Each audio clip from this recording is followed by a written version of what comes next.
Holness, Minister of Culture, Gender, Entertainment and Sports of Jamaica, Ms. Olivia Grange, Minister of Foreign Affairs and Foreign Trade of Jamaica, Ms. Kamina Johnson-Smith, Minister of International Relations and Cooperation of South Africa, Dr. Naledi Grace Mandi Sapando, and Her Excellency the High Commissioner Angela Comfort, Her Excellency High Commissioner Lumka Yengeni, and distinguished participants in this webinar, and ladies and gentlemen, it is a great honor and a very rare and singular privilege to join you in this conversation as we celebrate Africa Day.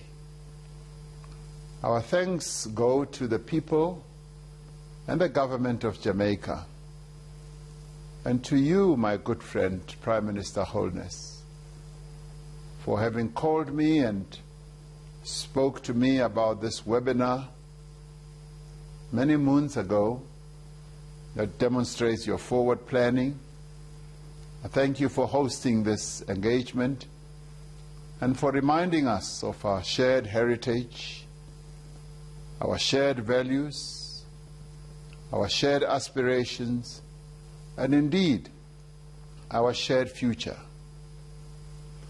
Today we celebrate the unity of the African people, those who live on the continent and those who are in the diaspora of African descent. Today we celebrate the ties that bind us together, ties that no ocean, be it the Atlantic Ocean or any other, no slave trader, no war, and no pandemic can tear asunder. This is the day on which we commemorate the establishment of the African Organization of African Unity nearly 60 years ago, 1963, which we now refer to as the African Union. The world was a vastly different place back then when the OAU was established. Jamaica had just gained independence the year before, joining a wave of movements that were sweeping across much of the global south. The people of South Africa were still suffering under a very cruel, racist regime, and it would be a full 58 years before we attained our freedom. The great luminaries and thinkers of the Caribbean were at the heart of the Pan-Africanist movement that inspired our own liberation struggle. I speak here of C.L.R. James and Henry Sylvester Williams of Trinidad, Frantz Fanon of Martinique, Walter Rodney of Guyana, and Marcus Mosiah Garvey of Jamaica, among others. I also speak here of General Toussaint Louverture, who was the leader of the Haitian Revolution, of the Cuban internationalists, and of the many men and women from the region who played a leading role in struggles against oppression, racism, fascism, and colonialism.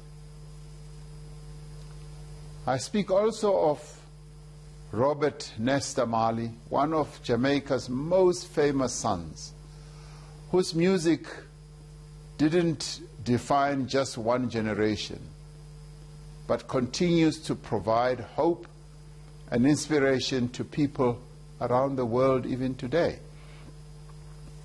It was these sons and daughters of Africa whose ideas, proclamations, and actions contributed so much to the drive for African unity, independence, and self-reliance.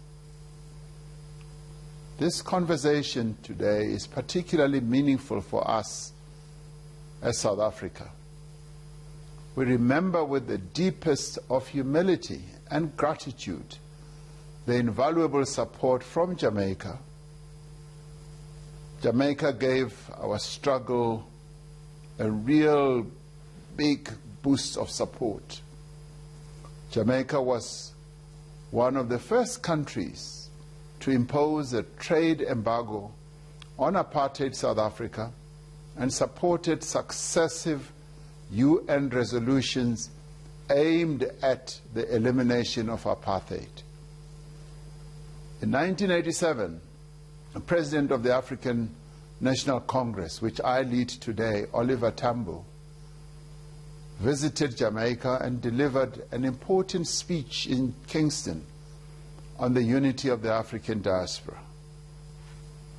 We recall the joyous reception that Nelson Mandela received in Jamaica in 1991 following his release from prison. It is a testament to the unwavering support of the Jamaican people for the struggle for our freedom that 3 Jamaican prime ministers, P.J. Patterson, Edward Seaga, and Michael Manley, who have been bestowed with our National Order of the Companions of O.R. Tambo. That cherished relationship continues into the present, driving our shared efforts to build a more just, peaceful, and inclusive global community. Our common African heritage provides the rich soil from which our common future will grow. Since the countries of Africa gained their independence, as apartheid and minority rule was defeated, we have sought to cultivate the relationships between the peoples of Africa and the Caribbean diaspora. The inaugural Global African Diaspora Summit in Johannesburg in 2012 was the culmination of years of engagements and consultations, giving clear form and focus to our collective aspirations. We must acknowledge the progress that we have made in forging unity within the diaspora with our brothers and sisters who are of African descent. The diaspora agenda is now fully integrated into the activities of the African Union. For example, the Citizens and Diaspora Directorate of the African Union is working on documenting the valuable work of people of African descent in the Caribbean in providing humanitarian assistance in emergencies and pandemics. The diaspora has an important role to play in meeting the aspirations of the AU's Agenda 2063 and also in helping African countries to meet the Sustainable Development Goals. At the 34th Ordinary Session of the Assembly of the African Union in February, the years 2021 to 2031 were declared as the decade of African roots and diasporas. This is an initiative aimed at strengthening the role and contribution of people from African roots and diaspora to the economic, social, and cultural development of the African continent. Now, the diaspora is the 6th region of the African continent in terms of the AU, signaling our desire to build ever closer relations and our determination to deepen collaboration between bodies like the African Union and CARICOM. Many people in the African diaspora are actively engaged in the continent's development.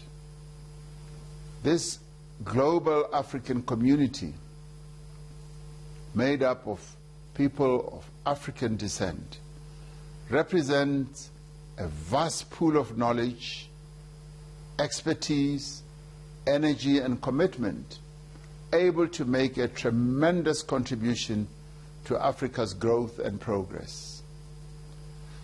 The African Union's theme for 2021 is Arts, Culture, and Heritage.